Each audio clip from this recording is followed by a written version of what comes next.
Sup YouTube, this is Dragon, and this is an interesting battle that I came across by a man named Takenoko. Now, the first Pokemon that he sent out was his Mismagius, and he has a way of locking you out of the game because of the moveset that this Mismagius has. What I mean by locking you out is that the first Pokemon that you send out most likely won't be able to one-hit KO the Mismagius or do any decent damage to the point where you be able to kill it before it kills you. It's amazing.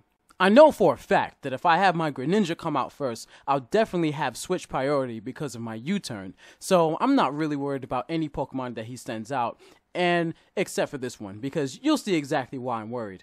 And of course, now that I'm thinking about it, in hindsight, I most likely should have stayed because, I mean, this is clearly an Evilite Mismagius. Why do I keep saying Mismagius? Seriously? This is a Mischievous. Oh my god, seriously? So, I do something that's actually kind of, well, this is really stupid. Why would I send out my Blissey in this situation? Because I need to do as much damage to this Pokemon as possible so that, well, you'll see exactly why. So now he uses Mean Look, my Blissey is trapped, and I'm like, okay, so I can't escape. So, I have a feeling I know what's coming up next.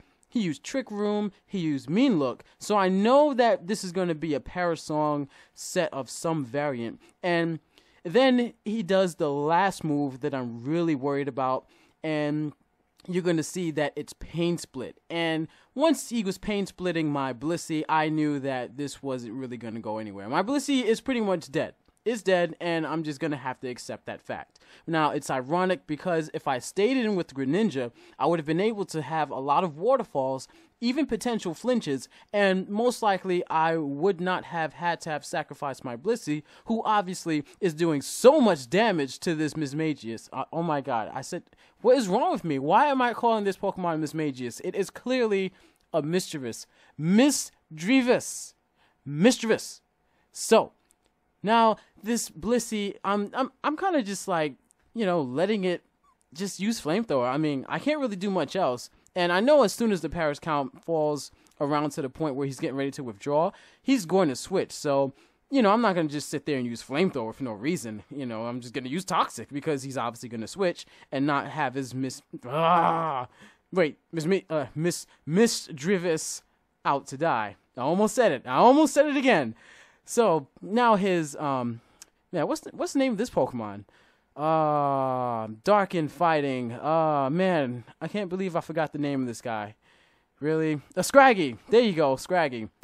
So now I do something that's totally unexpected. Nobody really sees this coming. Aerial Ace to the face, super effective, and look at this, bulk up. Oh, what are you doing? You had no idea that this was coming, did you? You know, I'm actually thinking about switching up Aerial Ace for Flying Gem with Acrobatics. But at the same time, if I do that, then I'd lose my Life Orb power that I get for all my other moves. So I don't really think it's like the best trade-off, but nonetheless, you know, it works out pretty well.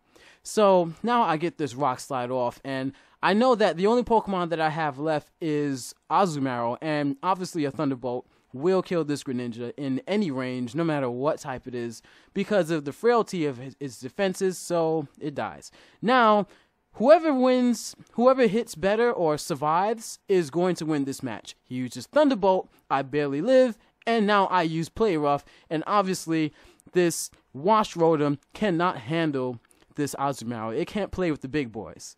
Clearly, it doesn't know how to play rough. Ha ha. So, now the Parasong is really kind of pointless because in either sense, because he used Parasong and it's his last Pokemon, then, you know, he's just going to automatically lose. But nonetheless, he kind of just did it because, well, you know, that was it. So then he quit, and that was a good game. It was a really good game. I definitely learned to keep my Blissey out of range when I am dealing with a Mischievous in battle, and that is definitely a lesson learned.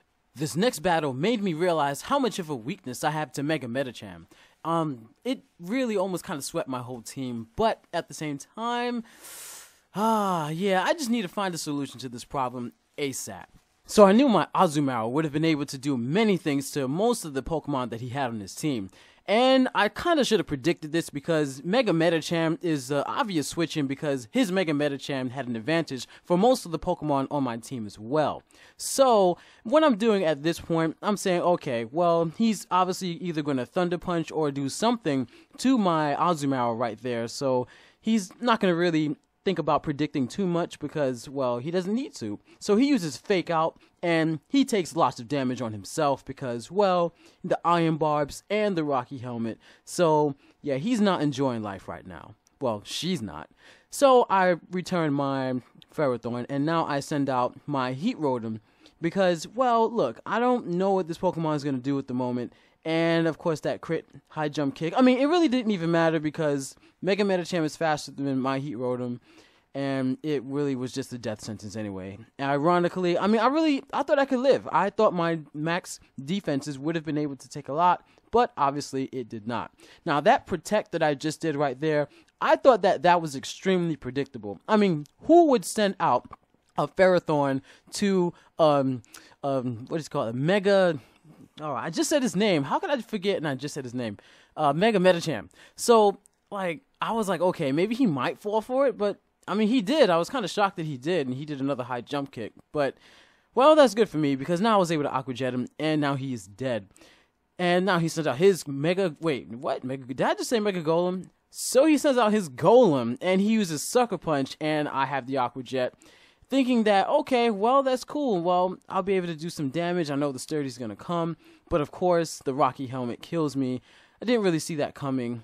I mean, he is a rock type after all. Ha, ha, ha, ha, ha, ha. So, yeah, kind of expected. Now he uses the Earthquake, and I'm like, okay, well, Ferrothorn has high defenses, and I don't want to hit it with a Gyro Ball because, well, I would take Rocky Helmet damage, and that's unnecessary damage to my Pokemon, and I can hit it with the Leech Seed and get 1 health back. Yay! 1 health. 94. All right. We're ready to rock. Let's do this. So, now I know he can't put me to sleep. This is the Pokemon that I was worried about and why I had Ferrothorn on my team in the first place. And I Gyro Ball him, and I'm like, okay, good. Now all I have to do is survive 1 more Bug Buzz. Maybe min-max, who knows? Maybe I can do this. And come on, will I live? Will I die? Will I live? Will I die? Yeah, I'll die. I totally died. And yeah, that was the battle right there. So, I need to do something about these Mega Medichams. I mean, like, Thunder Punch, Fire Punch, Ice Punch, High Jump Kick, or Zen Headbutt. I mean, it just completely decimates my whole team, and I need to do something to not be destroyed by them, really. I mean, 1 High Jump Kick, seriously, 1 High Jump Kick can, I think it OHKOs my Rotom, even if it's max health points, max defense. It really doesn't matter. It's just, it's like fighting a death machine, so I'm going to have to do something about that. Well, that is all for today for the Battle Spot Showdown battles, and there will be many, many, many more in the future. Well, see ya.